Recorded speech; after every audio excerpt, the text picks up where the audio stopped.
Welcome back, Overwatch fans, to another amazing night. We have a fantastic match tonight, no question about it.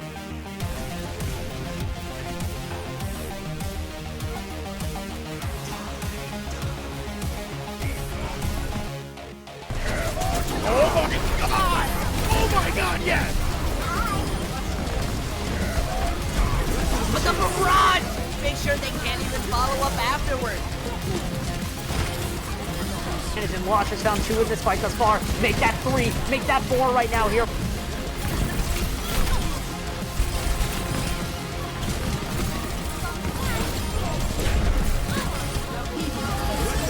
Dynamic team gets a 4-man tire. Those who find the picks will save the fight, and they don't really need to save what they've already won.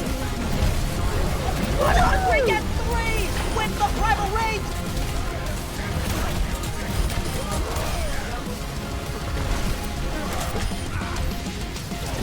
Experience tranquility.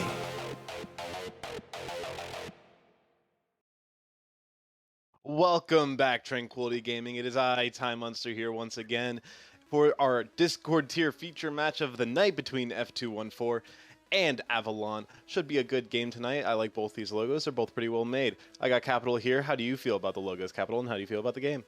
I mean, can't hate on the logos. You get the dog and F214 side, Avalon looking like kind of like a world theme. I got, both really, really good logos. And to represent those good logos, we have good players on either side. So I'm really looking forward to this match.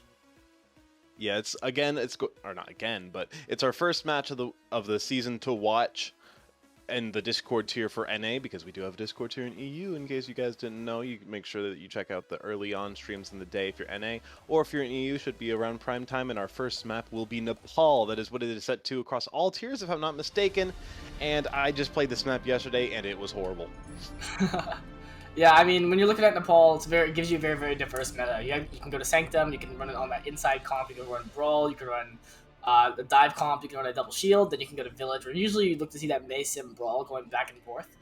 And then you can finally end up on that shrine, where it's a lot more of an open map. You can bring out that Pharah, you can bring out that Ball comp, you can look to capitalize when people rotate out into the open. And those are going to be the really, really big things that I'm looking to see in this map. Is not only the first glimpse of Discord tier at NA and these teams representing it, but also how do we look to see how flexible these teams are. And that's the biggest thing I'm looking forward to this stream. Yeah, like you said, really test the team's adaptability. Whoever is going to be able to play those 3 main comps that you usually see of a sort of pokey comp, like you said, Sanctum, a lot of double shields. Sometimes you see that Brawl, though, like you said. On Village, you see a lot of the Brawl, like you said, again. But also, teams really like the Pharmacy there.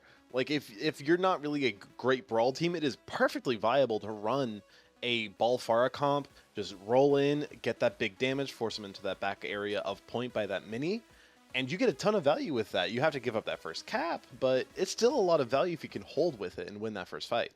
Yeah, and as we go into Village here, that's kind of what I want to see, if both these teams are going to be mirroring this Mei Sim Brawl. That's kind of been seen as like the meta here for a while. Since even Goats, you would be running a Mei here, run Snoats, and like kind of see like what we do. We're both gonna roll out on this Mei Sim. The difference being that Sigma versus the D.Va. I like the D.Va a lot better personally. That D.Va gives more Brawl potential, and less shields for the Sim to charge off of. I think on Avalon side, they're going to be looking to probably play towards the comfort pick in the Sigma, if I had to assume. Looking to set the Sigma off on the high ground, create an off angle. That's what I would do, at least in the position of this dog battle. But yeah, let's get into it. Yeah, like you said, really, the Sigma here, they have to get some good off angle pressure here if they really want to make this pick count. The D.Va, obviously better at the front facing brawls, and both teams about getting here at the same time, it looks. Yeah, and as you can see, there is no off angle from the Sigma here in this ladder. They use the suck really, really early, and already F214 is set up on point.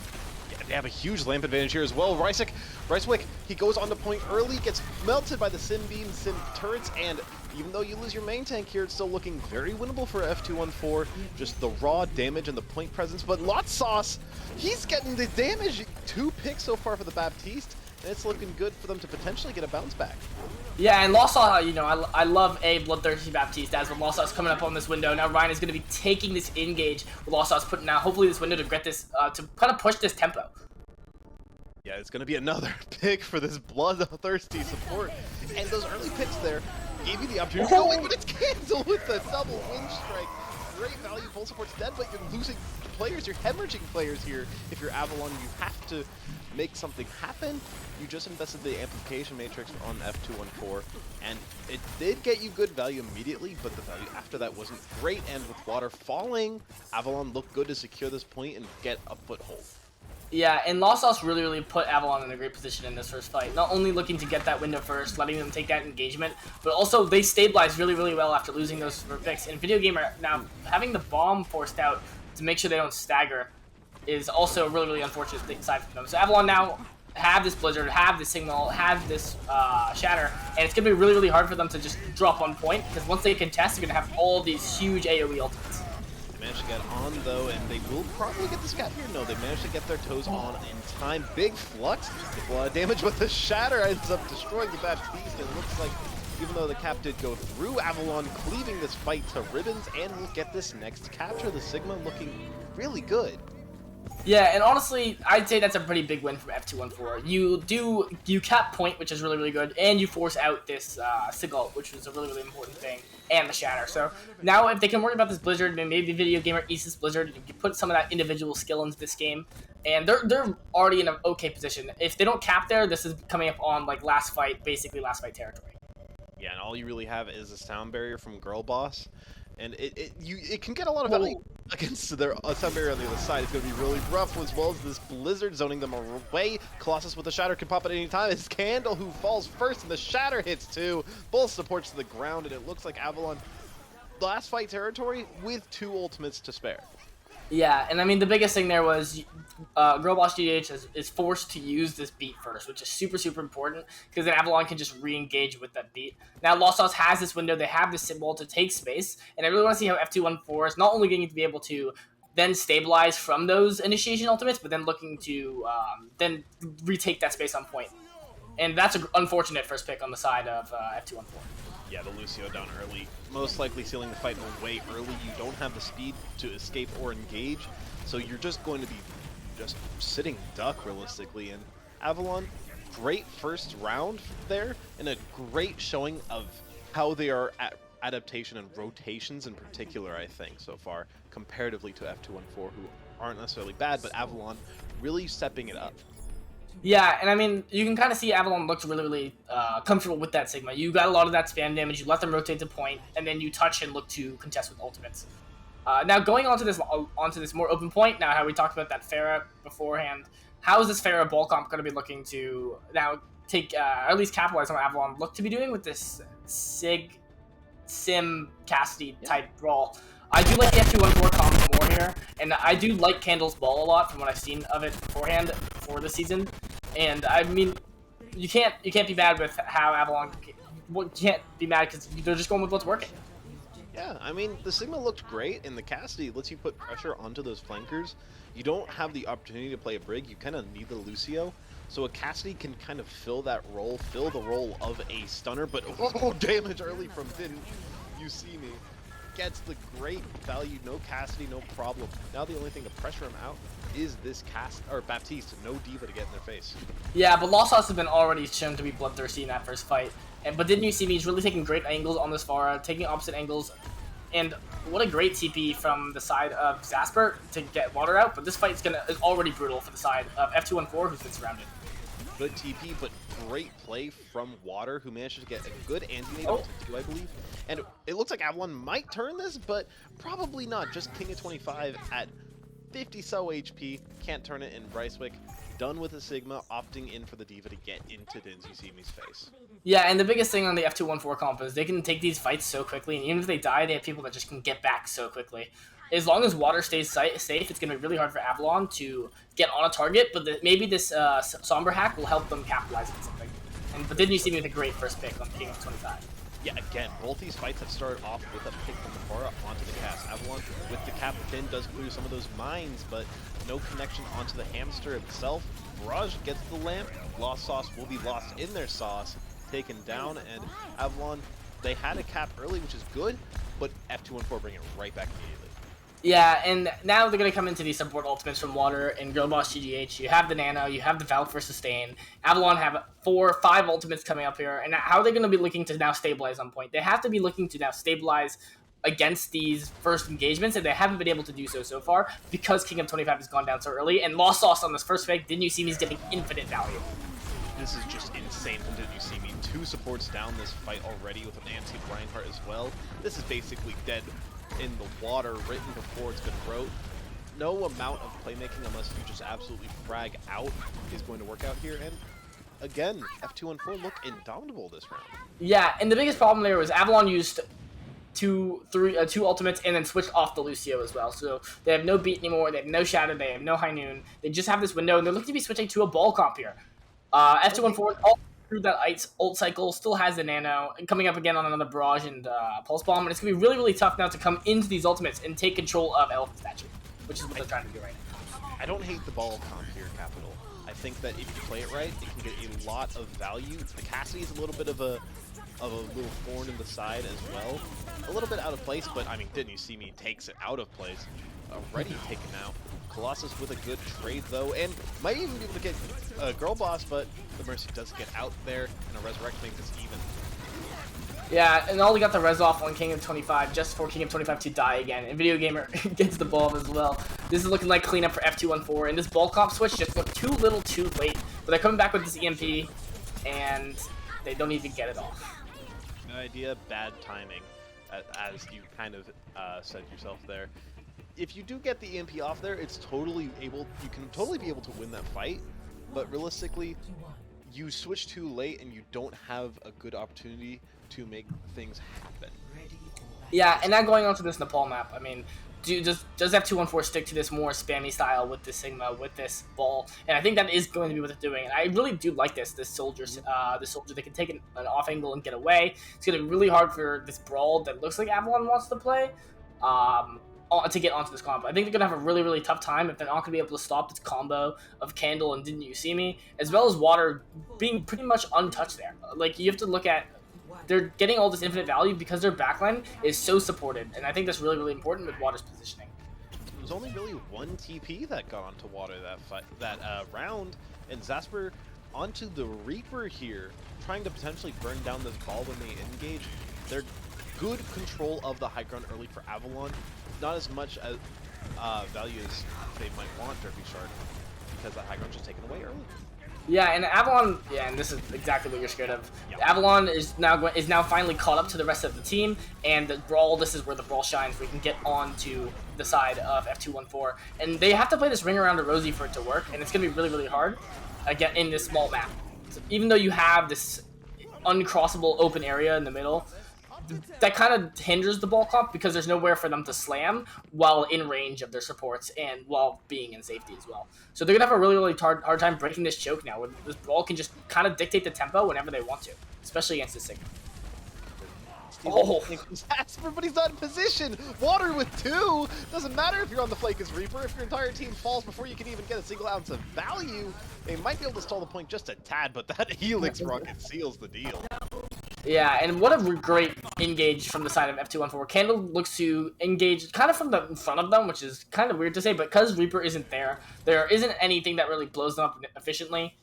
Candle slams, takes a lot of the cooldowns away from Avalon, and then Water follows up with just some great orb shots. And now, again, they're going to be looking to rotate, but here comes the ult cycle from the side of Volcom, which makes it so strong as well.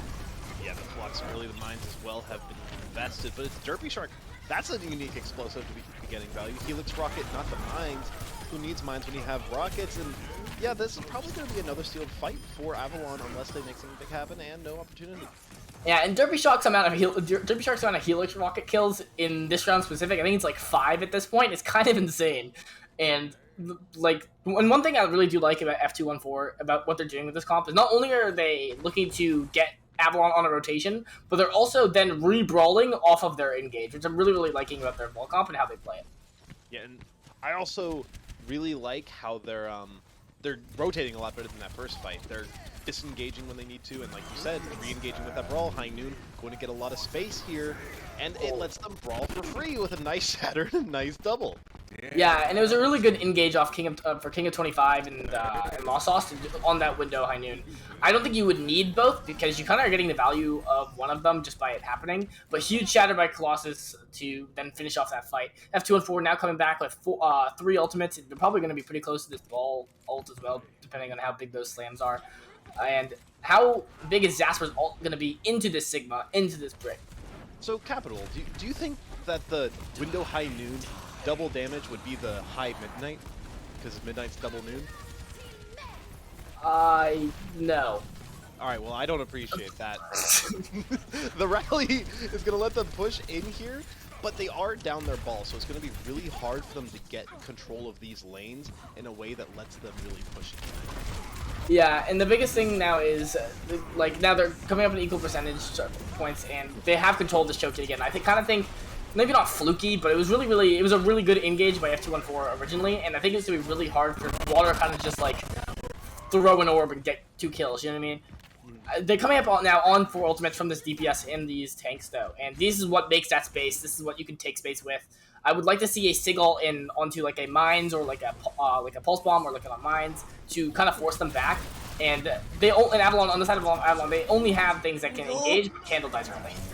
It's so hard to recontest into the brawl comp as the brawl comp gives so little space to walk, and they have so little space to walk onto you, and then you see me does get 1 pick onto Zasper, but that's not enough right now. You need more, you need a lot more. Minefield is ready, but then Derpy Shark comes with the flank, nice headshots to Helix combo.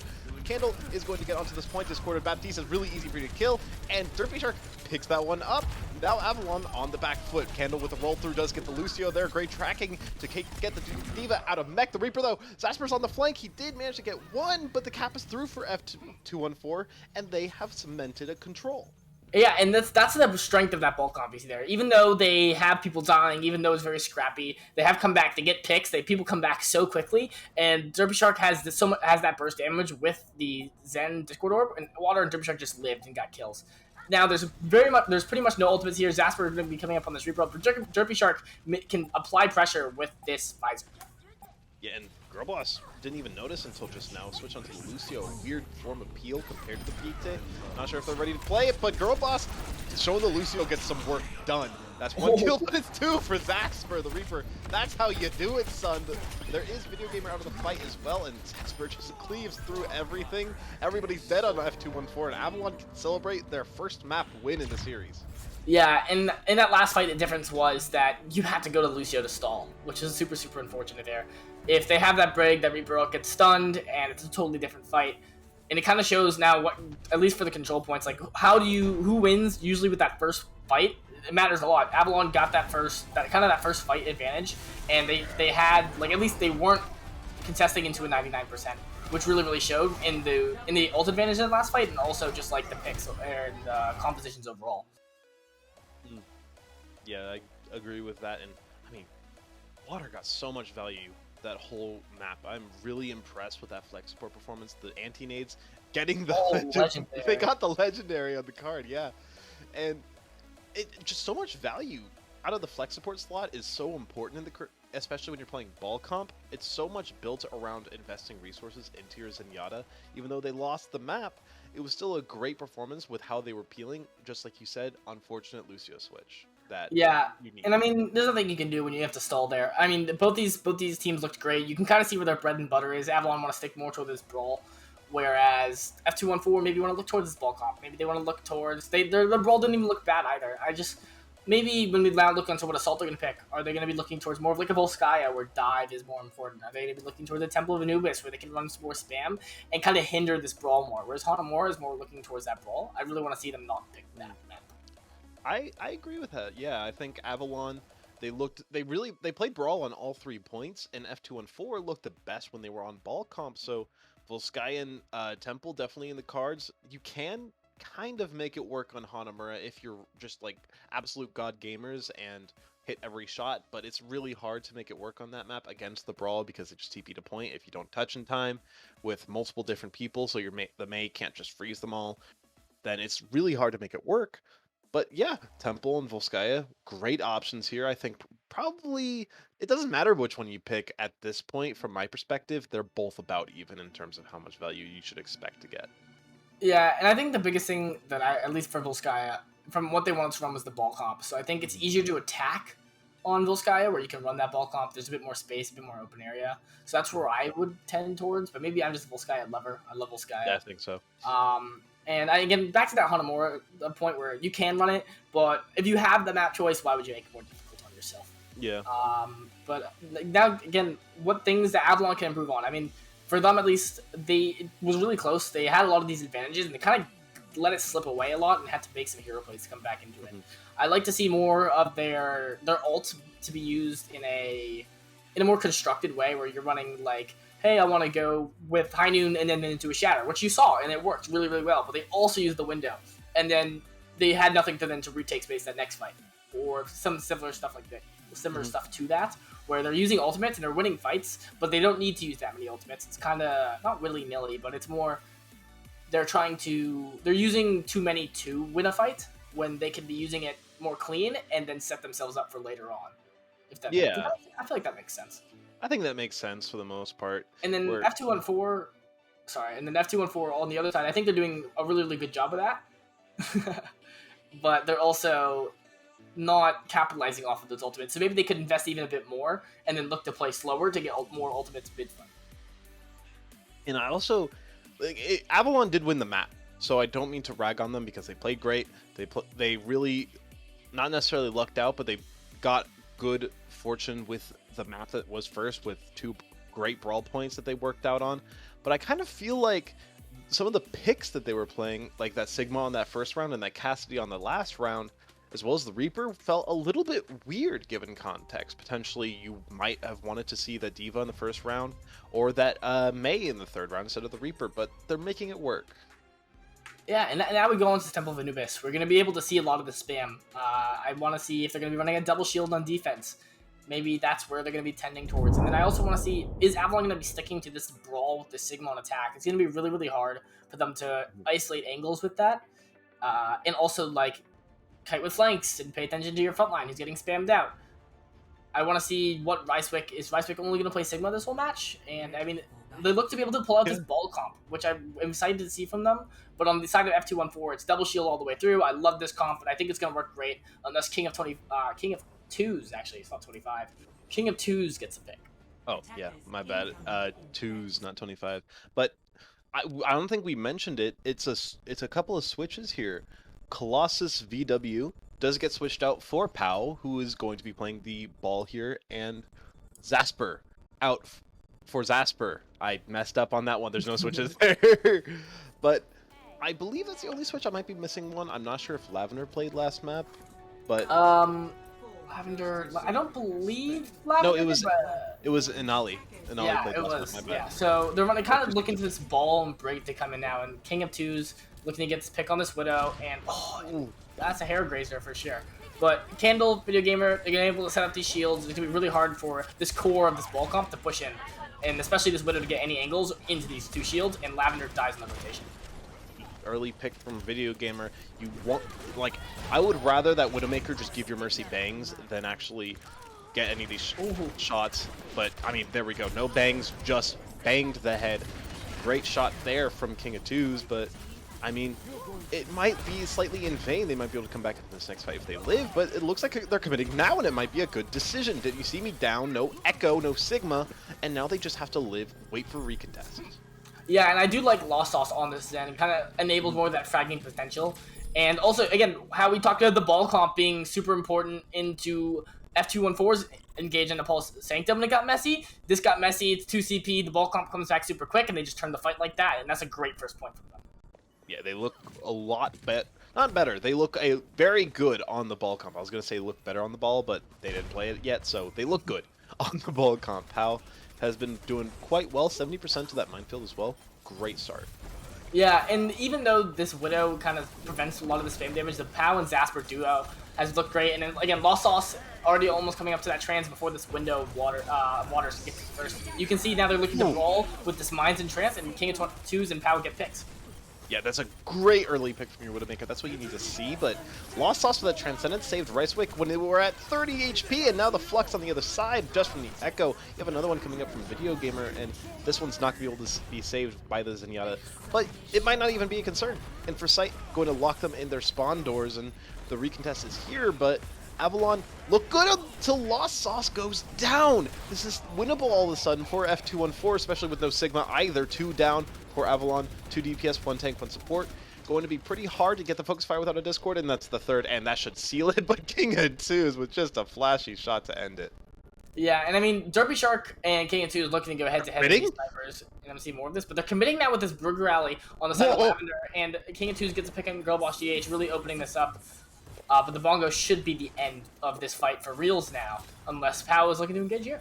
Lavender's not dying. Lavender's sitting on point capital, and Video Gamer does take them out with the accretion, but they just survive for so long. This might be too long of a fight, in fact, for Avalon. They've been dragging out a lot of time, especially with Zasper going out. They need to disengage, I think. Even if King of Twos keeps getting these picks, you just need to leave. Yeah, and King of Twos finally dies. I think that Avalon will lick their chops, take their losses here, and I mean Lavender with that Brig Rally maybe a bit overconfident, but that fight did take 2 minutes. 2 more of those fights and this would be over, and it didn't even get up to 50%. On the side of F214, they have a Sig ult now again. Water's gonna have a window. Derpy Shark has the Bob, which also can contest. It's gonna be really, really hard to push into these ultimates. And King of Twos is gonna have to come up with some crazy picks, which they have been doing. So I mean, this either could still go 50-50 either way, and Lost Sauce now coming back up onto the Zen ult as well, so they can brawl. They needed to build the same plan as last time. Yeah, they needed to build this Sig ult too, or else this Flux was going to get too much value. It's shut out though. Video Gamer canceled. That's no Flux here. That's such an important ultimate for F214 to cancel out this aggression that the ball comp can provide. The Bob living on point so long, and Derpy Shark hasn't been found. Coach gone up, and he hits the shot. Goodbye, King of Twos. Video Gamer also gets Lavender. 3 down now for F214, and a fight that should have been dead in the water. They claw back from the brink of death.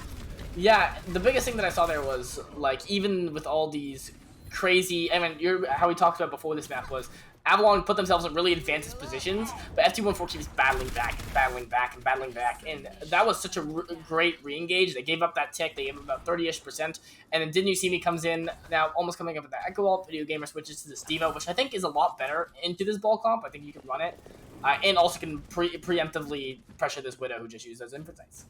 Yeah, and Infrasight, in my opinion, top 3 ultimate in the game in certain aspects if you use it correctly. A little early so you don't get the threat of the engage with the Infrasight up, but you still get the scouting, which is really good, and there goes a pulse. No pulse bomb. But Pal gets that opening pick on water, which is, as we can see, is also important, but trades their life winning, and because it's 2 CP, this fight is already looking a bit dim, even though they are up at picks. Yeah, I remember an old adage in the Overwatch community, 3 ticks on the attack is equal to 1 on the defense. And they have started to get it into their own favor, and they only need this last tick, and they can't touch. 2 minutes exactly is a good place to be. Yeah, and Avalon, while you think, oh, those fights didn't look the best, but they got a tick every time they look to take a fight. That's exactly what you're looking to do on TCP. You break them down slowly, and eventually you force them into a position where they can't battle back. And that's what they did. I mean, the ball comp looked really, really good. I like the Pow Zasper combo, the ball and Tracer. But I mean, the person that really stepped it up this map compared to Nepal was King of Twos. You saw that Cassie getting picked over and over again on that Nepal shrine against that ball comp. And now against the spam comp, against those double shields where you should have a lot of that trouble. We saw a lot of picks on the side of Avalon, and King of Twos really putting in that work. Avalon were playing the ball comp, and they spent 5 minutes on 4 fights. A little bit low on the efficiency.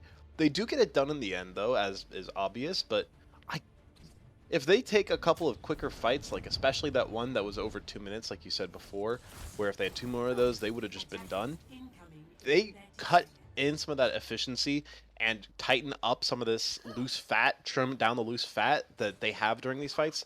They could have capped that with potentially 3, maybe even 4 minutes if they were fast enough. Yeah, and I think the biggest thing is Avalon's trying to use that ball comp to the advantage where they're looking to engage over and over again. But now we're looking to see a ball comp on defense, Pow looking to slam on engages for the core of F214. and it looks to be a mirror matchup. I want to see the Derpy Shark King of Two's Widow duel, and Water versus Lost Sauce is also something I'm looking forward to on the side of the Zen duel as a flex support myself. Yeah, you don't tend to see a lot of ball comp on defense, do you here, Capital? Not least at from all. what I've seen. Not at all. But it definitely can work. You run it similar to the Monkey comp, where you're looking to kind of like capitalize on that core rotating. As you see, Pow is looking to be just above the core right now, but getting forced out. It's a good PD though onto the tanks. Going to get a little bit of positioning and stall them for a little while, which realistically is never a bad thing on defense, and he's getting a lot of poke damage as well. Very good value here for Pow, even though there's no serious engage. Yeah, and Pow gets gets Derpy Shark, really opens up King of Twos. And the biggest thing I see now, you see Zasper's damage on the Tracer coming up on this Pulse Bomb already compared to Didn't You See Me's 40%. But also on the side of F214, they are about 20% higher on that rally because they're on that attacking side. And they're looking to take space where the ball's coming in. They can proc and inspire. They have a really good spot here, but Zasper now coming in with this Pulse Bomb on the side. I don't love that the ball comp here is stacking on top of their backline core with the Sig, Brig, and Zen. Derpy Shark, though, takes advantage of them all turned around towards their backline. No more Widowmaker, but again, no more Widowmaker this time for the attackers. The Derpy Shark is 90% to this Infrasight if they get it up in this next fight. Or, I mean, they might not even have a chance. Water goes down to Pow, who's just been fragging out on this ball, Capital. Yeah, and I mean, but again, you're seeing this ball comp come in now, and this ball, and the Brig is still live, Brig's coming up on this rally, and this is going to be a fight turner, even though All Stars has this trance, it comes back, who can respawn quicker, you're on the mirrors, King of Twos gets that Widow differential on this duel at least, and again, it's super messy, because they're in this room, which is super hard for them to walk out of, but they have this armor, and they have their respawns coming in, and what a huge Whoa, my word! That might have just turned the fight. They might be able to push back into this. Did you see me with 3? That pulse bomb might have taken a while to charge, but hell, it gets results. Minefield with 1 as well, and they are finally going to be able to get back into this. Doesn't matter if there's a Flux that killed 1. They finally have the chance to cap, and it took them just a little over 2 minutes. Yeah, and I think the biggest thing you see there, right, is Water dies because they didn't drop with Video and Girlboss GDH. But if they had dropped, that fight wouldn't have been as close. Girlboss GDH comes up on that rally super early, and they stabilize, letting their respawns come back in. And now they have this signal, they have this trance to now look to take second, coming now into this ball comp that has now been turned into a double shield with the Baptist break. And I want to see if Lost Sauce does as much on this Baptiste as they had just done, but what a great attempt by Zasper. Yeah, that needed to get value, but King of Twos is down early. It's Derpy Shark with the first pick again, but Zasper gets the differential on the Tracer this time. Always love to see those duels, and whoever wins those can oftentimes win you the map a lot of cases, and it's looking like F214 is going to struggle here. The 2 for 1, as I said. It's 1 for 3, I mean. And it's 1 for 3, but Avalon had the 3. Yeah, and now, but if you look at F214, they used the signal there, but that was it. And they got out the Pulse Bomb, they got out the rally, right? So F214 now comes in with both support ults. Oh, never mind. Ooh. They switched to a Lucio, which is interesting. There's on this map Lucio. Maybe they're looking for the brawl. Yeah. Candle still is on this ball, so it's a bit disjointed. I think they definitely want to go towards a brawl, but maybe they're just playing brawl with ball. I think it's just brawl if you combine it. Brawl. It's a brawl. Didn't you see me? Yeah. I mean, it hurts to give up those 2 support ults. Rally and Trank, both gone. Those are some of the best ults in the game. Giving those up is a very risky maneuver, especially when you're going ball brawl. Yeah, and I think the biggest thing is, why would you keep the ball but not keep the Zen and Brig for one more fight when you're coming up, when you were just as close to these alternates? That's my question here. But Video Gamer does just go in with the and they're looking to kind of just take this brawl here. Water coming up 70% to that window, but Ryswick just living, and King of Twos and Zasper finding picks. Yeah, I mean, once you're playing this sort of composition, you're really committed to super hard engagements with your wall to get some good PDs or get some good roll-throughs. Whatever you need to do, like, it's such a weird, what's the word? Win con. It's such a weird win con when you're playing that comp that, you need to switch the Rhine here, and it's going to be hard into this double shield, especially Pulse Bomb and Flux. The ult cycling is going to be insane. Yeah, and now they're also on this Bap Zen, right? You have nothing to capitalize on Lavender's like vulnerableness, and they have running straight into a Bab Zen. We have to take these fights super carefully, and hopefully they just put the pulse on the ground. Yeah. No. And but still, a great pick by Didn't You See Me. But it's gonna be hard to push into this window bongo. Yeah, all the deployables are gone in this fight as well. Great shots. Pow down. Looks like King of Twos is going to get the necessary value to keep control in their side. And really, it's been 3 fights for the attackers on this point, and already Avalon have the superior time bank. F214 needs to make something happen soon. Probably might be kicking themselves in the shins for giving up those 2 support ults earlier. Yeah, but the biggest thing I like there is they just all they use there is window, right? And on the side of Avalon, they use the bongo, they use the window, they use the pulse, they use the sig ult, and now it was 4 ultimates for 1. They're coming up on these DPS ultimates. They can take space. They have the speed. This is the fight to win. On the side of F214, and they're going to be rotating left into this room, minimizing the amount of poke they can take. And if Arista and Sig stacks their shields here, it's going to be really tough for them both. And what a great high noon to start off. It was all on King of Twos to get the high noon, but Derpy Sharks is a little bit higher there, and getting a little bit split here. The Blizzard to lock them in their spawn doors, but I mean, who can even touch at this point? It's 96.7%. Nice flashbang to get the Tracer out of your hair, and at this point moving forward, it's just a stall. Who can, if they can live long enough, it's great, but great boop. 1 to 214 is not as bad as it could have been for you there. You won the fight you needed to. Yeah, and I think they win. I think they did exactly what they needed to do. I think the swap paid off there. You see, maybe you give up those ultimates, but they come up and then on their chastity on those ultimates. Ryan Shatter, I mean, is good, but into that double shield, how often are you going to be dropping your shield anyways? You need to be enabling your team, and Candle did a great job of that. But on the side of Avalon, again, this is what we talked about before the map, where they use a lot of ultimates to win fights, and then after that, what do? You know what I mean? And then they lose the fight. They win a fight with a bunch of ultimates. Maybe they win 2 fights in a row. They use 3 in each, and then they have no ultimates. And they're like, "What happened? Why did we lose that fight all of a sudden?" And they're like, "Oh well, you had no ultimates. You had no advantage. F214 has won the neutral, and they looked. And again, the way they use their ultimates looks really really clean. But sometimes they don't finish it off, as you can see. But that was a great fight from F214 in that last one. I like the adaptation here from Avalon as well. They're opting in for the double shield. No more ball comp on defense. They're just going to start off on this. They're like, all right, we know you're going to play double shield, so we know you're going to play ball comp. We're just going to stun your ball when he comes in. We have the Tracer to harass your backline, help harass your Widowmaker potentially if they go onto the low ground. King of Twos did get the Widowmaker last round on the defense. Granted, it was second point, but King of Twos, a lot of pressure on them to get this Widowmaker out of position so your Tracer can follow up. Yeah, and I want to see if Derby Shark can get the same amount of value that King of Twos did into this double shield. I think they're just gonna immediately switch here. Yeah. Which I think is the right choice. Unless and they're gonna go this Echo, which I do like a lot better. You can create more angles. You can get that high low. You're really forcing the resources of Ryswick and Pow on that versus Sigma.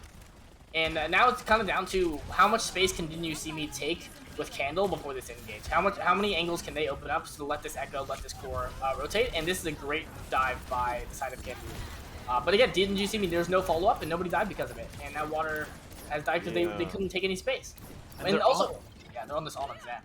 Yeah, I was about to say, that's such a weird support duo there. Didn't You See Me does get Zasper this time. Revenge is sweet for that player, but I mean, it's looking dangerous here for F214. The Lucio Moira is out, the stall picks are out. Has to be Candle who touches, but it's the body block from the Baptiste that almost saves it. Candle now on. No girl boss GDA, she's gone. No Lucio means not as much support, and the Moira's super vulnerable without that fate available. Candle has to live for as long as possible. Then you see me no longer in this fight, and it's probably just dead to Rise at this point. Yeah, and Lost Launch again, this window's coming out, and it is KO. It is nap time for F214's attack on Temple of Anubis. It's just staggering here at this point, and Avalon looked great on this. I don't know why they didn't start on the Sarissa Sig in the first place. Didn't let it get messy, and they kept control. They got their composure, yeah. Like that team composition, it has a great ult rotation, but into that ball comp, it can have a really good neutral because the ball struggles so hard to go in against a Brigitte, and that's why I personally like to run it with a Zarya. You get to have that CC immunity, 214 in your time bank now. You can just play for a fight where you just need to build 6 ultimates and then just sweep through, and if F214 wastes theirs, then you have a great opportunity, especially because Avalon have been blowing their ults all at once, this is a great opportunity for them to make it work. Yeah, and F214 now goes back to this Pharah. I do like this Pharah on the defense. You add a lot more of that spam damage. You keep your Baptiste more safe because you're stopping them from taking lanes with that spam.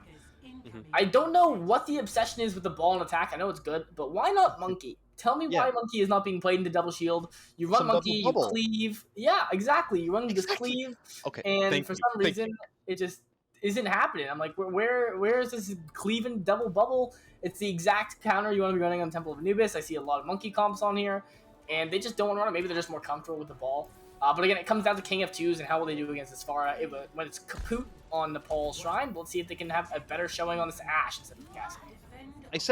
I've said to my team before, we should be playing double bubble into double shield because it's literally the engineered hard counter, and they were like, oh, no, it's not that. And it made me so frustrated. Thank you for agreeing with me on that one, Capital, but oh my lord, I saw that one coming a mile away, Zasper.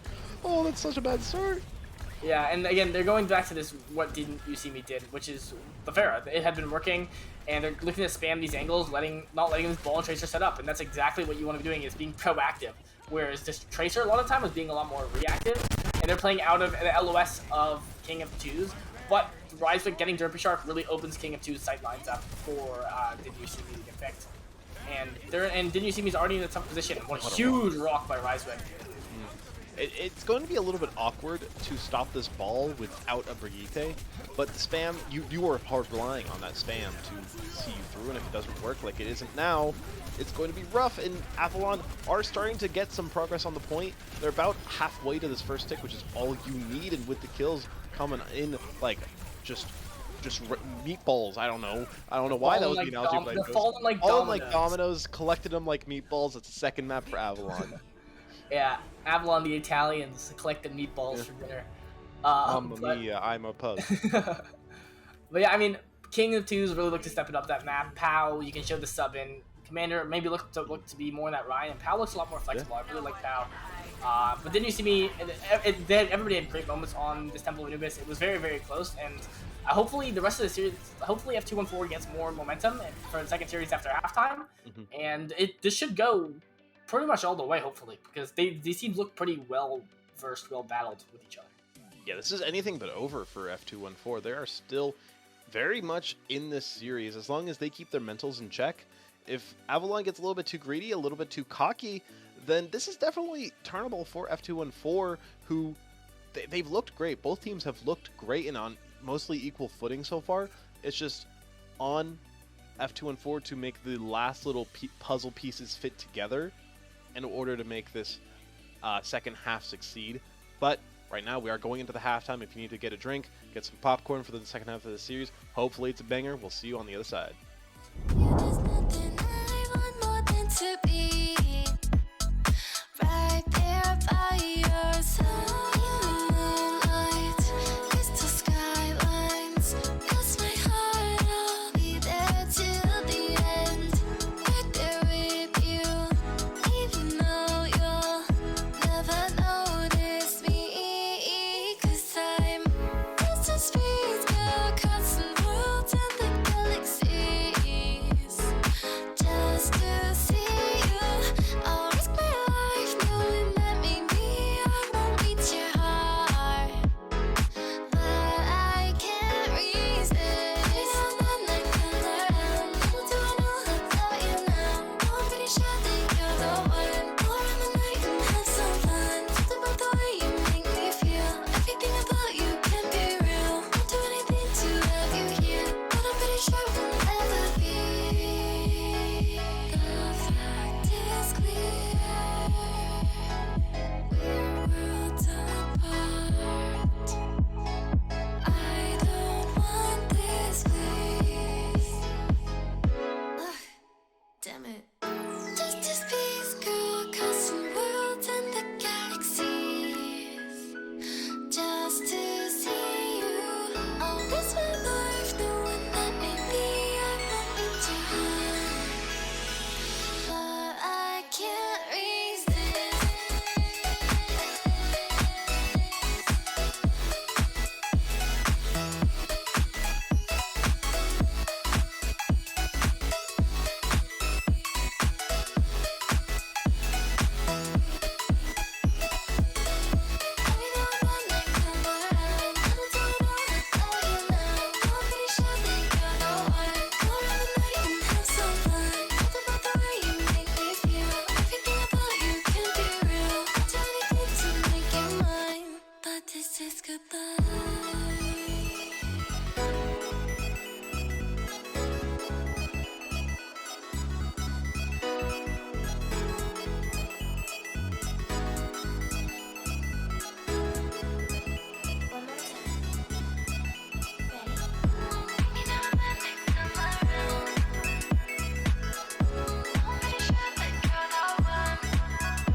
Welcome back to Tranquility Gaming, fellas. We are 2-0 in favor of Avalon so far. Our next map is Numbani, which is kind of interesting to me because F2-4, no team has played Winston yet. And Numbani, a notorious Winston map, and I'm guessing F2-4 banking on the idea that Avalon are going to be playing Ball and Reinhardt almost exclusively. Colossus is back in, so if anybody's going to be your Winston player, probably going to be your Rein player. But also Pat was in, so they're keeping in both main tanks in the last two maps. Oh, so what? Maybe, yeah. So maybe we'll see how that goes. Oh. I think this is a smart pick compared to Kingsrow and Eichenwald, where you'd be running a lot more of that brawl. I think F2-4 can play spammy on defense, and I do want to see how they want to be playing that attack. But again, Now, also, the Bloodthirsty support of Lost Sauce is also out, and you have Lavender and Allie in. So I want to see kind of how you've seen these last two main supports and main tanks come in, and then on the side of F214, you have Diabetes. Oh, jeez, is in on flex support for water, and what a name for them. Yeah. So a small thing is, remember, you do have to play every player at least 2 maps in Tranquility, so that could be the reason why they're playing Pow and Colossus, but Pow is actually listed as a flex player on their roster, so I'm guessing that probably going to be some Zarya potentially, because we've seen Ricewick with a good Sigma and a good Diva. I haven't seen the Zarya be pulled out too much yet, if I remember correctly, if at all. So it could be the case that Pow is just your hyperflex tank who does whatever he needs to do. Yeah, and that's what I'm expecting. I think was it Commander? I think it was Commander. Yeah, Commander. Or Colossus, Commander, sorry. Colossus, yeah. Colossus put a lot of those like main tanks, right? One of the older main tanks, you put in that Rhine and that Monkey. Kind of like where if you're going into Overwatch League Season 1, that's where you're gonna be, you know what I mean? Mhm. But now you come in, you're gonna put Commander probably on that Winston, you maybe put Pow on that Zarya. I definitely could see that. It's a lot more of a mechanically intensive tank that you could just pick up. And I mean, but they're going to be on a ball attack here, and goes back to it. But again, on the side of F214, you have this Torbjorn Ash with the monkey dive. So let's see how this Candle Monkey is going to work out. Yeah, this generally, I think, should be expected on the defense with the Winston comp, but ball on attack. Pow still on this ball? Colossus Sigma. So you go from Reinhardt to Sigma. Kind of a classic main tank in a way, with how it is similar in color and general design to Winston and Reinhardt, but plays so differently. I'm curious to see how Colossus adapts. Yeah, and what a great boop off on the side of Pow. Pow really knowing these Wrecking Ball lineups, per se. I don't know if that's exactly what you call it. But King of Two's on this Hanzo looking to get some picks, but didn't you see me getting a great pick on an Ollie here? And I think they're really going to be missing that bloodthirstiness of Lost Sauce. But Colossus gets Girl Boss GDH, and Video Gamer's mech goes down. It's going to be a lot harder to hold, but Numbani is notorious for free contests. So Yeah, watch out. even right now, there's no tanks on the point for F214, and that's the thing that I said earlier, Capital, that you need to, or not need to, but you should be expecting the most notorious part of Numbani is Winston. You can see a lot of Zarya, you can see this is a map where Torbjorn's popular on, but realistically, you need to play Winston in a lot of cases, and mostly with the Zarya you would expect. Video Gamer on the Diva isn't going to get as much value as you may want into this Brig, into this Ball, and into this Zenyatta. You want to be able to have that cleanse and CC immunity. Well, actually, I like the Diva a lot more, personally. I think Zarya is kind of overrated. I think Zarya is really exposable, and I think Video Gamer on this Diva will be a lot better for peeling. It's a lot more flexible, and you have control of high ground, and it also has a lot of damage and follow-ups on dive, where you can take off angles as well. I think the Diva now is... I want to see Video Gamer proactively stop Pow's dives, looking to seek them out and call them out. And as you see here comes left, there's no knowledge of him just walking into your backline. Yeah, Colossus gets antied early. Great nade from Diabetes, but Candle, even with the nano, gets melted down. Lavender picks up that one, and it's an even fight. No tanks, I should say. Well, just one tank on both sides. King of Twos hitting those shots that have been characteristic of this player for the whole night. No Ana, and no held. Yeah, and what a shot! And I mean, I think the biggest thing is, you look at Avalon has all this card process and hasn't used an ultimate yet. Whoa, That's crazy. Yeah, and that's the biggest thing on the game. The game has to contest. It does keep the mech though, and they do contest with the Torb ultimate. But that is a huge dragon, and because they got all of that space without using ult, on that recontest they can just pop them and be totally safe. And again, it looks really, really clean, and that's what I wanted to see from Avalon. They're not using ultimates when they don't need to. That was 2 ultimates there. There was 3 ultimates. So I guess maybe it wasn't as clean as I wish, but like they had not been using them. They had been taking fights and winning without it, and that was a really, really great thing for Avalon, looking to go now into the rest of this match.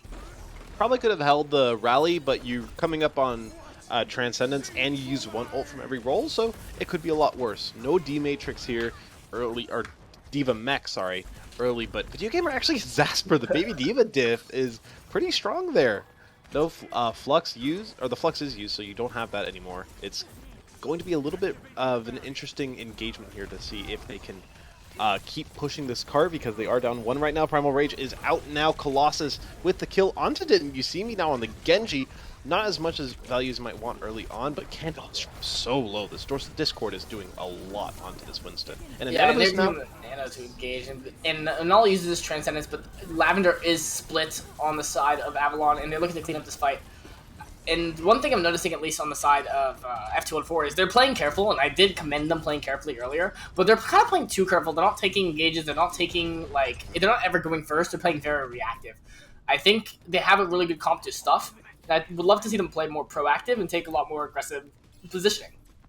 has Esper used Pulse yet? Nope. Yeah, that's kind of an ult you need to use early on here. Holding it on might be a little bit of a mistake, I think, and Kendall so low. This might be a good opportunity to go in aggressive here, I think. Dragon Strike used for King of Twos. That's the second Dragon Strike already. This is pretty quickly built up. Nice dive from Video Gamer to push Jasper out, but the Pulse Bomb onto the Brig. I thought it hit the shield, but I guess it does get the value that it needs, and now the minefield will be up soon. The Flex is up, but no Zenyatta, no Orb. You don't have a way to repair all this damage, but it might not even matter. The picks come through. Yeah, and I think the biggest thing now on the side of Avalon is looking kind of in this cleanup mode, but Numbani is, again, notorious for kind of stalling out, and Lavender is dead. If they get this pick onto Anali, and here you can see they're kind of coming back. If they can clear out these mines and touch, this is super winnable on the side of F214. And Didn't You See Me is super close to that blade. How long can Candle live? Yeah, it's all up to that. Candle is really close to this Primal. If you can build it up, they can survive on payload forever. But Diabetes, that's no more on. He heals 92% to that Primal Rage, and his 3 quick kills. You basically win the second fight with a double pulse. That's the second pulse builds up already. I said you didn't use it quick enough, and then Zasper gets to do with it. Yeah, and Diabetes really, I mean, Water really was showing how much they could do. Diabetes coming in that on this Ana, which Water hadn't played as much, got only 1 nano, which is super unfortunate. And I think it really isn't default Diabetes. It's more on how F214 is playing this monkey comp. On this monkey comp, they need to be playing more aggressive. They need to be playing to stuff. They need to be, again, how we were talking about Temple of Anubis on the monkey comp. They need to be stuffing these chokes for the core to rotate. Avalon's core is getting so much value. There's no contesting it at all, and they're just chunking, throwing in damage. And not only Lavender, when they have been pressured, have split and have died. So I want to see F214 maybe take more of that tempo, and I think it would make a really big improvement in their gameplay, because a lot of the stuff they're doing is right. They just need to have that confidence. That's why I like the Zarya with the Winston, because even outside of, okay, it doesn't get as much value in these situations, Candle's going to just naturally, psychologically, be more inclined to play aggressive, because you would need to charge. I need to charge my Zarya. I can't play back. I need my Zarya charged. So you're more inclined just psychologically to go aggressive, and you have those opportunities for deep dives where you still have backline peel. Like, for example, Candle can jump right to where the ball is and not need the D.Va to come up with them. Or, I mean, the D.Va can obviously work perfectly fine. It's all up to personal preference, I think. And, you know, we disagree on that. It looks like F214 disagrees with me on that. Yeah, and I think it not only it comes down to the monkey taking space, but I think it's also the DPS and Video Gamer going more aggressive to follow up. They're so concerned with peeling for their backline into this ball comp that they're not taking that space, which is making it even harder to peel. It's preemptive peeling. But I want to see what they do. Candle taking a lot of damage for Diabetes' Nano, and this is where this monkey comp should shine the most on this attack, and especially with that setting tempo. And the biggest one on the side of F214 is going to be King of Twos Ashe, which has been so dangerous on every hero except for Cassidy on Shrine, which they have taken them off of. I mean, Avalon are kind of committing a cardinal sin here by playing right in this doorway. A good dive from Candle. I mean, there's no the Zarya, as I said earlier. I keep talking about that, but it's going to be harder to stuff them into that door without a Zarya. But, I mean, all you really need is a great nano engage into that door, and you can get a lot of value. They try to force the high ground, but you don't have a good engagement with your tanks healthy enough to make it work. You do have almost a guaranteed nano boost here with how much damage the tanks took, though. Yeah, and I'm kind of confused on why the Ana and Brig rotated up to that high ground when they were playing main. They were playing main, they were taking damage, they just needed to play a bit more. They needed to play to, just to play for their tanks and to take that space with that nano eventually. They always have this high ground, and that loses them about 20-30 seconds because Numbani's crazy spawns. And you see how much damage Candle and Video Gamer are taking all the space, but they kind of just gave it away by not being able to heal them there, by winning on that rotation. But here they have coming up with this nano engage. King of Twos does have this Ashe, though, and Pow is putting in a lot of that damage as well with that spam and enabling the team. But Derpy Shark does grab an ollie. Yeah, Derpy Shark almost completely uncontested in that backline, and that now they finally get that Nano Boost engaged into this small corridor where it's going to be so hard to repel. And yeah, for anybody watching at home, that's why you don't play in that doorway, because a Nano Boosted Winston and you're insta-dead with no chance of escaping that massive choke. Yeah, and I mean, again, the biggest thing there is they took a fight that made sense, and they won. F214 does a lot of the right things, and they do it a bit slower, but a lot of the stuff they do is correct, where I think Avalon, they play super, super fast, but a lot of the stuff they do isn't as, like, fundamentally correct, if that makes sense. So, and you moved into the monkey there, unfortunate. But it doesn't matter in the long run, at least, because they'll just be pushing cart for now. But like again, what I'm getting at is Avalon. I think it works a lot better because of how fast they're playing. They force the mistakes. F214 isn't forcing a lot of mistakes out of Avalon, and they have to get perfect fights to win. And they do take a lot of those really, really good fights. But what an engage by Avalon, again, showing that tempo. Yeah, even just one ultimate used gets you that fight win, and that's big. Jasper did use the Pulse Bomb earlier, but I mean, realistically, you won that fight with one ultimate. Pulse Bomb is practically a cooldown. On the bright side, though, F214 have invested nada since that first Nano, so a Nano Blade will be up soon. The rally is up, both Tangles, Pulse Bomb whenever you decide to use it. There's so much on the line here for F214 to use, and it's a great opportunity to use them. That's a nice bomb. Again, they go first there. They get a pick. They use the Pulse, and like they're taking these great engages, but they just happen like they have to, like, they can't let Avalon dictate the tempo of this game. If they dictate this tempo, you can see that they're putting a lot more pressure. You're going to lose a Tracer here and there. Jasper also, got two. But, I mean, you can see now Avalon, if they don't, they're going to eventually burn all these ultimates, because that's what they kind of have been doing. They take that one loss fight, then they look to push that tempo. F214, like, when backed into the corner, maybe that's when they play faster.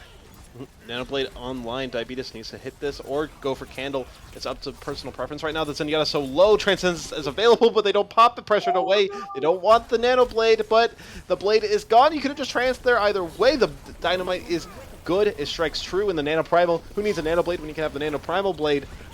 Getting a ton of space, a ton of pressure. It's just so threatening to see a nano-boosted Winston in general. When you add on that ultimate, it's not a good combo, but oh god, is it a scary one. Yeah, and I mean, F214 blows a lot of ultimates there to get this, and it's still a contested game, but Candle in video game are really showing a really great tank line performance. I think Avalon and F214 have both shown great tank line performances, and like even with their support sometimes not being in the best position to support them, they have shown a lot of promise. And I think that's really one big thing that looking towards Discord tier, because again, this is our first feature for Discord NA, is how do these tank lines stack up? Because I think both of them have looked really, really good today. Yeah, I mean, I don't think there's a doubt in my mind that both of these tank lines have looked pretty solid on all fronts. Like, Avalon have the flexibility in their character swaps, but F214 have two players they are willing to put their resources into and find their value. King of Twos does get the value onto Candle, and another, why not, good headshot there to take out the Genji, and it's looking like a reset for F214, who will just need to go back to the drawing board. Yeah, and again, I think the biggest thing you realize here again is Avalon went first. They used these mines. That's all they used, though. And again, these fights are looking a lot cleaner. They're setting up these dives, and that's a scary Avalon team. I mean, if you Avalon is not using ultimates like they were in those first two maps, it's going to be really hard to beat them. You're going to have to out-tempo them. You're going to have to out-mechanic. You're going to have to out-macro them, and they have looked really, really good so far on these things. They haven't made many mistakes. They've made F214 force them into mistakes, which they have not been able to do as frequently. On the topic of winning all of these fights where they go first, the teams who go first almost always win. And I think, no offense to the support players, that all comes down to the support ultimates. They're not being used as proactively as they could. And this Bob is acting like a support ultimate. F214 made the first engage, and Avalon are still looking to come out on top thanks to a good usage of Bob. They just have to sustain, and it looks like they will. Yeah, and that was a good fight from Avalon, where you see them lose that first thing, but they look to rally, they sustain, and they make it messy. With that ball comp, you're wanting to make it as messy as possible, and that's the positives of their comp. They work in that messiness. They separate them. They pick apart a comp, and then you eat them. But no, I mean, Avalon are notoriously cannibalistic. Yeah, and I mean, in this dog v dog battle, it's not the size of the fight that dog, but the size of the. Oh wait, Oh no. Yeah, I think you messed that one I up. definitely did. Oh, Candle takes a ton of damage and doesn't pop the primal! He's taken down, and it's looking like F214 have to reset before there was even a set to do.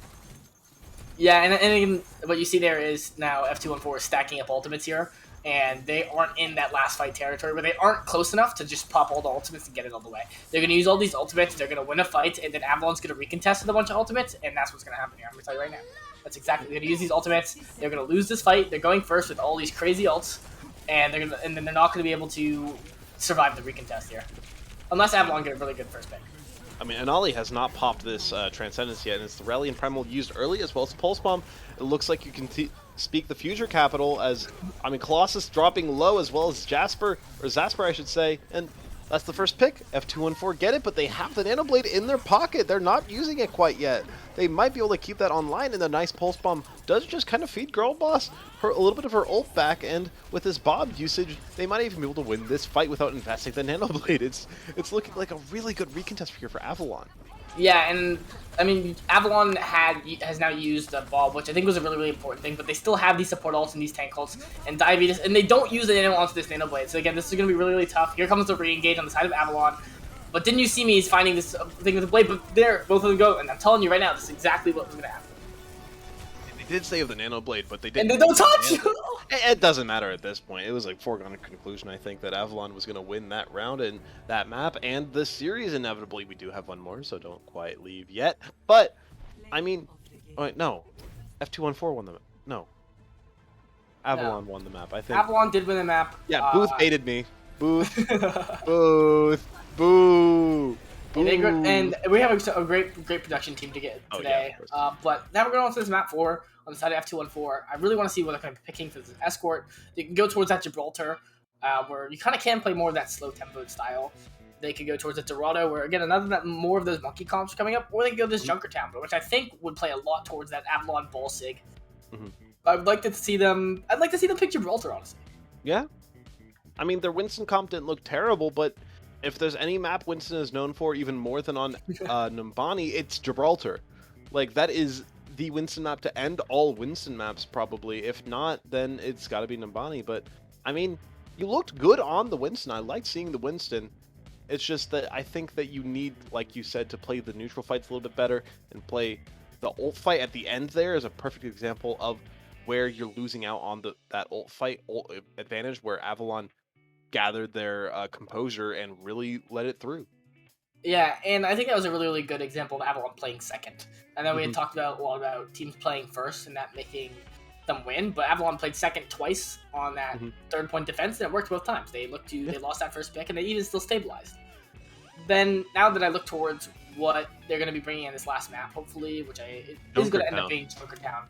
I think they're going to be looking to see that ball comp. It worked. That's on the Pulse Shrine. That's where they looked the best this whole series. And maybe that's just their bread and butter. You see Candle on this ball. You see Video Gamer on the D.Va. You see that Zen. Hopefully that Zen Brig. Or you even put that Sig in there. You put an Ashe. You put a Widow. Derpy Sharks look great on that hard hit scan.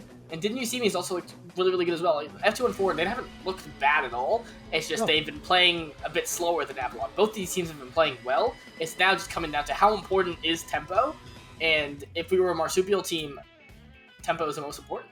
Yeah, I like that little bit of a reference there. But, I mean, one thing I want to point out, especially from that last map, where you said they were playing second really well, the first time they rallied and they bobbed, and the second time they also bobbed. Whenever Avalon are playing second, it's all on that Bob. He's doing something, and it's a lot. Like, that contest there where Bob was sitting on cart, F214 didn't get the focus fire onto it. It was 10-15 seconds, and there was a full regroup for Avalon on that point. They got all 6 on point. They got a second fight after 8 meters of cart push. That should probably never happen, but Avalon really made it work in a way that was really impressive thanks to good Bob placement and good general positioning, good ult usage, and good capitalization on potential forced errors on F214. They keep forcing these errors, like you say. Yeah, and not only are now when you're bringing this stuff, now we get to kind of analyze their gameplay. So you are a Discord tier player, I GM Discord tier, and I'm kind of want to put these teams in my head where I'm looking forward to them being this season. I mean, F2 and 4, they look really, really solid. They have great macro and micro understanding, and Yeah. they have good individual prowess. And they just need. And how much do you think they would rise up from just playing a bit faster? You mean, like, do they go from like a mid-tier table team to that top 8, top 6, or like this? How important is them learning tempo?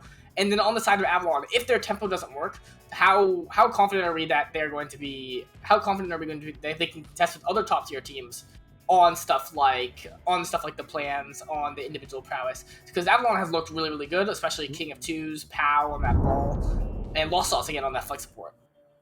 Yeah, I mean, I think F214, they're not far from being like a high tier competitor come playoffs. They can easily make a top 8 run into potentially even into that final bracket if they really pop off hard enough. But I'm looking at Avalon right now. I mean, obviously, I'd 4-0 both these teams, but that's just me. But I'm looking at Avalon right now as a potential candidate to go up against even the best in Discord if they keep playing the way they are and fix some of these big mistakes like you're talking about, where they stopped over ulting in situations where they really don't need to, and some of their hero picks, in my opinion, are a little bit weird. And if they can work on their flexibility around some of these characters, like, I think it's good to have a big roster where you can switch players around, but I feel like they're almost a little bit too reliant on that in a way, which is a weird thing to say, but I think if they work on their necessity to switch players on different maps, you can really build a core of synergy between 6 or 7 players. Yeah, and let's see, the Widow duel in Junker Town is what you see the most, and wow, it is already close, but Zasper does follow up on Derpy Shark, and that exactly is the DPS. The combination, the understanding to play with your team, and it's really shown Avalon as maybe, and this is maybe the reason why they're going faster, maybe they played together longer. Avalon's a new team to Trank. I don't know how well they've been playing, how long they've been playing together, but they look really, really good as a team, and you can kind of see that they're really comfortable with each other. That kind of enables that fast play style. Yeah, like I was saying just a second ago, you might want 6 or 7 players who stay in the whole time, but Zasper and King of Twos right there, like you said, perfect synergy. I could not have asked for any more between those two, except for maybe hitting that shot, but I mean, you can only ask for so much there, and probably going to be the payload all the way to the end here, especially if they capitalize on one of these picks. Yeah, and a Candle, really, really good. And can they get his recontest? Girls Watch GDH does just need to live.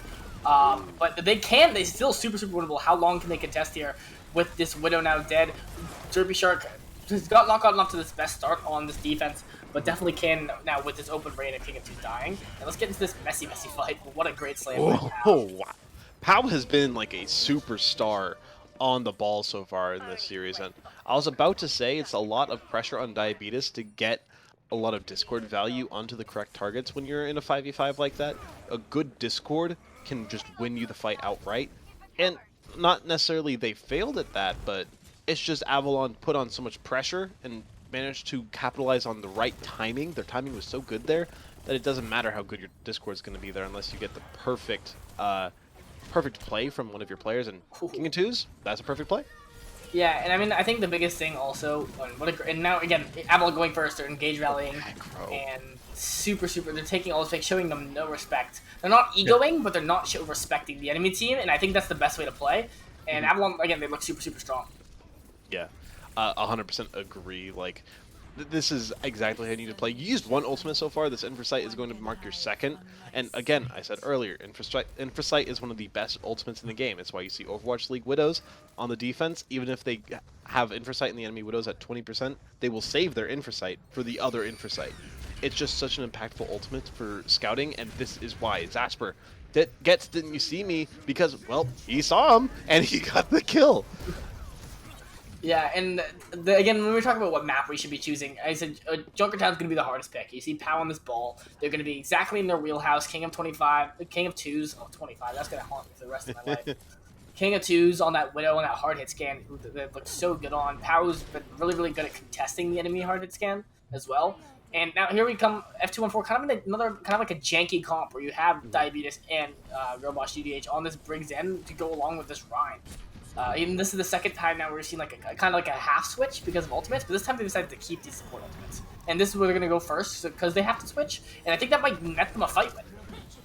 That's Ooh, didn't you see me? Might have just been taken out there, but I mean, if you're going to keep any ultimates, I said earlier, it's got to be this rally, got to be this strength. Diabetes drops low, going to survive that initial engage. There's not been a lot of follow-up, but who needs follow-up when you can just hit shots like that? King of Twos gets the big shot as Colossus with the Gravitic Flux. Doesn't quite find any eliminations, but you do force that Transcendence, which is good. You have the opportunity to play aggressive where you might need. Rally is still up, getting that armor for the teammates, and Candle's so low. They need to punish, but they're not! It's just, did you see me with the headshot of Disaster? 2 players, 3 now down for Avalon, and for the first time, it feels like in 1 or 2 maps, F2 and 4 have just dug their heels in. Yeah, and I think the biggest thing here now we're talking about is, and this is what I was mentioning, they use these support ultimates first and they won the fight. Even if the comp wasn't the best, that engaging and going first is so important, especially at this level where you're forcing mistakes is a lot easier, right? It's not going to be as well drilled to what we need to do, and here comes King of Twos on the infra site, and already dropping kind of low, but they're getting F2 and 4 now on these more traditional brawl supports, and I want to see if they can now look to take that tempo. I want them to take this tempo. Like, why are they able to set up this far? Why aren't we just going right now? Like, go, go, go, go, go, go, go. And King of Twos grabs Derby Shark. You're giving time for King of Twos to get one done. Yeah, I mean, that's really what you need. You're relying on King of Twos to get this value. Good shatter, but the pin doesn't get the kill. I don't even know how that one managed to happen, but it's an even fight. King of Twos with another kill this time. Did you see me during the high noons finishing animation, and Candle with a couple of kills himself? And this looks like F2 and 4 another fight win as long as they don't flub it. Yeah, and you go down to, okay, well, what is the other strong point of Brawl? Not only do you have, again, the sprawl potential where you're going to have a lot of damage up close, but it's also that you can stabilize really, really well, right? That's when you look at Brawl versus 6-man. The problem with 6-man is you can't stabilize. Well, the problem with Brawl is you can't cover space really quick, but you still can stabilize really, really well into dives like this. And I think F214, if they realize, okay, well, we can't match them, let's just beat them by stabilizing and then killing people that walk into us. They're playing second. They're playing into this how they've been playing so far. And here comes a good engaged bomb from Video Gamer, but it's stunned. It still gets one. Yeah, that realistically probably shouldn't happen, but Avalon, they do get a good little bit of follow-up on that situation. Girlboss does go down, and 4 kills for Avalon pretty quickly. There's a good recontest, though. Bob, Window, Shatter about to be up, and it's weird to play the double hit scan with these 2 heroes specifically, but did you see me? Wow. I saw that one. That's 2 I don't even see where this is happening. Like, didn't you see me is like crazy, and you're like, oh, well, this fight's over, and did you see me kills 2, and this lets F214 get extra fight in now. Like, they just can take this high ground. Yeah, unless Diabetes just implodes because of Discord plus Slam. Yeah, you're basically losing 25% of your HP whenever you're discorded. So you go from a 200 HP Baptiste to a Tracer in terms of HP, and it's so hard to live in those situations, even if you're playing in a good position. It's really rough a lot of the time. And yeah, hey, picks from Avalon again. Are you serious? Yeah, and you see again these fights are getting messy, and that's where Ballcom shines. But Candle does get the pin on to Lavender, who is rallying. But this is messy, and messy is not good for F214. Avalon looking to push this in towards the end. Is there going to be anybody to touch? And there is not. Avalon does just finish out Junkertown with a minute 19, and that's a scary time bank on this map. I don't know if I like where the Bob was used there, Capital. I think you need to save it for that last fight, the worst case scenario where, all right, everybody else is dead, I'm going to need to touch, or I can put a 1200 HP meat shield on point. And I think that it was a little bit early on the draw. Would have rather seen the Noon and Bob switched in terms of their usage, but it's a nitpick. Yeah, and I think the biggest thing there is didn't you see me got those 2 picks? I didn't see me get 2 picks, but didn't you see me got 2 picks? And those 2 picks is kind of what prompted that ultimate from Derpy Shark, where the fight, like, they got those 2, and they should have been like, okay, well, we stopped them from taking too much space, right?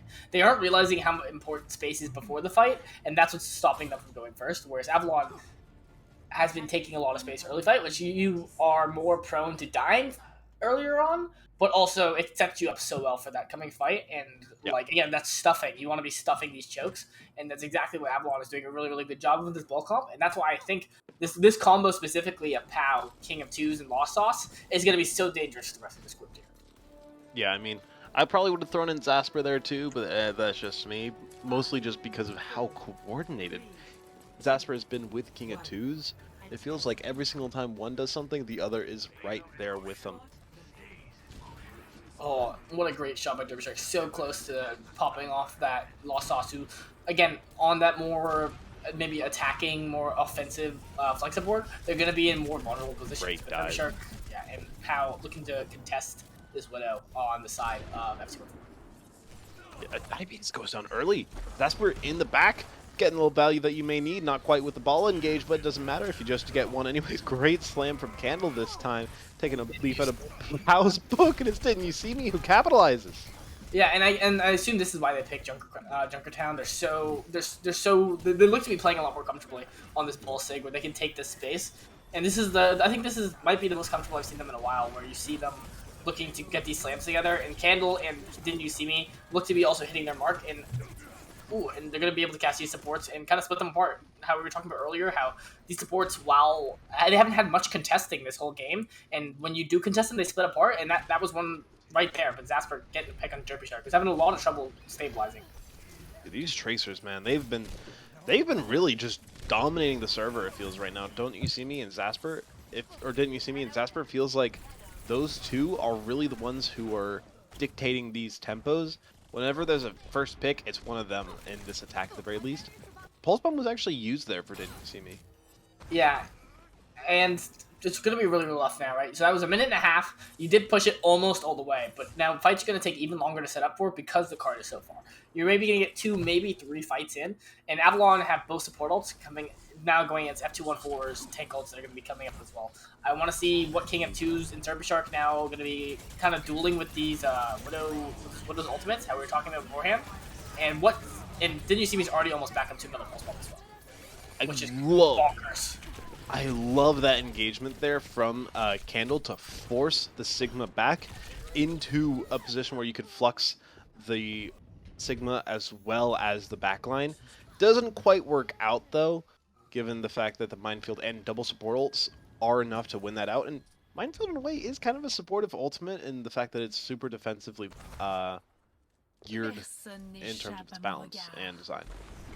Yeah, because I mean you have to be able to walk into them, right? So that's what you think about. But F214, they both popped the info sites. King of Twos now on that defense has the advantage after Derbyshire kind of used them a bit early.